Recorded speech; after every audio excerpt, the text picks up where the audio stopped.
Good morning. Welcome to the B.F. Anderson Techno Fundamental Report for May the 4th. Even a blind pig finds an acorn every once in a while. You know, we are growth managers. We concentrate on companies that we think have potential to grow the company and grow their earnings and grow their sales. So I wanted to just show an example of a growth stock. Would have been Amazon. We bought the stock back in 1997, did real well with it. It was just one of our big winners. So every once in a while, we will find one. Now, the problem we're having right now with the market, the indexes are very deceptive. Therefore, you should look at more than just the NASDAQ and the S&P and the Dow. We look at 5 indexes, but right now it appears that Tesla, 6 other tech giants are responsible for 86% of the returns so far this year. Now, one of the big problems we're having also is we're seeing too many sellers. When we're getting a lot of new lows on the market, it just tells you that there's more selling than buying. Now, the problem again is inflation is the highest since 1982. Y'all remember Paul Volcker came in, they cut rates, bad idea, and then he had to turn around and run rates up to 20% in order to get the inflation ringed out. Now, what I'm looking at here is the money supply, just to understand what causes inflation. It's not labor unions, it's not the price of oil, it's the printing of money. So you can see here that what happened with the M2 money supply here during the COVID crisis, and it's just now rolling over where you've got an uptrend here, but it's just too high. They need to cool it on that. Now, what I also want to point out is when you're looking at growth stocks, you really want to pay attention to demographics. And as you can see here, the baby boomers, the pre-baby boomers only make up about, approximately 30%, maybe 35% of the population, where the Gen Zs, the millennials, and Generation X, we're talking about people 18 to 35, 18 to 40 in age. These are the people you want to concentrate on when it comes to understanding consumption. Our economy really does run on consumption. Now, I also wanted to mention that, the buyers are on strike. So we mentioned that we were getting a lot of new lows, but we're not getting any new highs. We need to see more new highs. That tells you that the buyers are coming off strike because they're on strike. The buyers are on strike. And basically, like a strike, they're saying until conditions get better, we're just going to stay on strike. So there just aren't any buyers right now. But we need to be prepared for the next bull market. That's the most important thing to be doing right now. We're basically concentrating our capital at this time in 30-day Treasury bills. We're getting a yield to maturity of 5.26%. So being that the banking crisis, which we're going to talk some more about, but again, here's a chicken with teeth.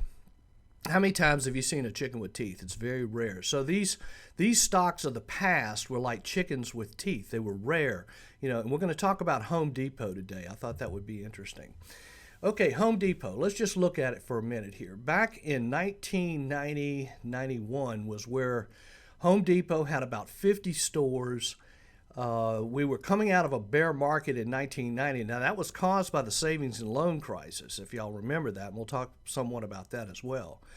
But the Home Depot broke out. It was about a $3 billion company with about 50 stores. Now, you really got a very strong buy signal right here, right in the first quarter of 1991. And then you can see how the stock just very calmly and tight trading patterns stayed above those moving averages and was really trending very nicely.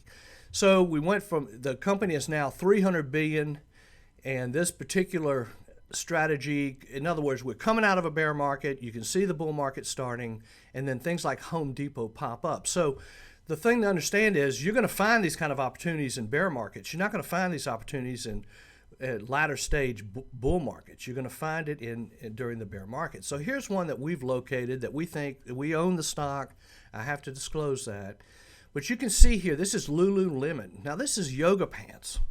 And people say, oh, they're too expensive and all that. Let me tell you, you try telling a 15-year-old girl that she can't have her Lululemon yoga pants. So good luck with that. So it's like I say, it's the millennials, the Generation Z, that kind of thing. So we got the gap up buy signal when they announced earnings last quarter. Now they're getting ready to report, at the end of this month, early June, but you can see it gapped up. And what we've been seeing with a lot of companies, when they gap up, they turn around and fail. The stock just turns around and fails. This one hasn't yet. Now it might. That's just not out of the question. And if it does, we'll sell it. But point being is, we got the gap up. It's following that 10-day moving average, and it's kind of quieting down. It looks good. It's kind of similar to what we saw with Home Depot back at the bear market of 1990. Now, if you look at the fundamentals on Lululemon, just real quickly, good profit margin, return on equity 29%, positive cash flow, revenues are up 30%. They got $1.1 billion in cash, almost $1.2 billion in cash. They do have some debt, but they have plenty of cash and they have positive cash flow. I think this is a pretty solid balance sheet. Now, I did want to mention something that I think is important right now before we talk about the banking situation. The myth of long-term investing, it just doesn't work. I just have to say, for some people, they'll buy and hold something and it'll work out. But in more cases than not, it doesn't.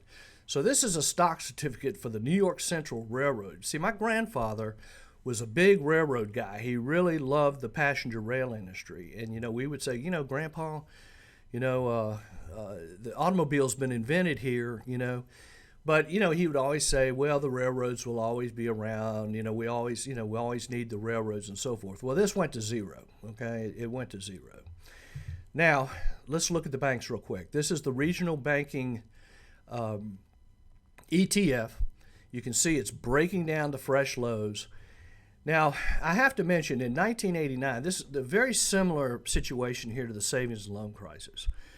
Back in 89, Charles Keating was arrested for embezzlement of a federally insured savings and loan. But that was just the beginning of the story. Hundreds of savings and loans went under because what they were doing was that they were investing in mortgages at low interest rates, and then interest rates went up, just like they're doing now. So this is similar. The savings and loan industry collapsed because interest rates went up higher than the mortgages the rate that they had invested in. So if you think about what's going on now, these banks invested in mortgages at low interest rates. Interest rates are going up, and like I said, we were able to get 5.26 on a 30-day Treasury. You can see what's going on. The depositors are leaving these banks. And so here's PacWest. Now, this is in the news this morning. They're trying to sell the bank. Now, also take a minute and just think about the technical analysis side of this thing.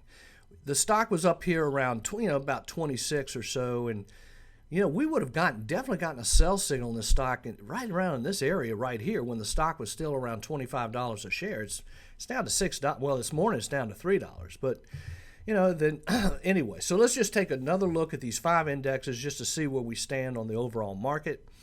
NASDAQ, it's looking okay. It really is probably one of the NASDAQ and the S&P are holding up in here, basically moving sideways. But where things get kind of difficult is in the mid caps, which are the middle-sized companies.